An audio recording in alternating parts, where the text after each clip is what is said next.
দেখুন আমাদের ফেনীতে কী অবস্থা। মহিফল প্লাজার পাশে একদম দোকানপাট সব উড়ে নিয়ে গেছে। এখানে টিন ওইখানে নিয়ে ফেলাইছে। এখানে দেখুন একটা দোকান একদম লন্ডভন্ড হয়ে গেছে। আর পানি উন্নয়ন বোর্ডের ভিতরে দেখুন কী অবস্থা, একদম গাছপালা ভেঙে চুরে একদম অবস্থা, অনেক করুণ অবস্থা। এদিকে দেখুন কী অবস্থা, সব ভেঙে চুরে একদম অবস্থা পুরো খারাপ।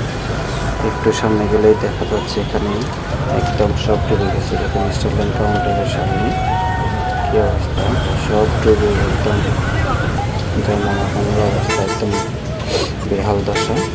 এদিকে দেখা যাচ্ছে অনেকজন এই দিক দিয়ে পার হইতে গিয়ে দেখা যাচ্ছে অনেকজন পানিতে পড়ে যাচ্ছে, কেউ আবার ট্রেনে পড়ে যাচ্ছে।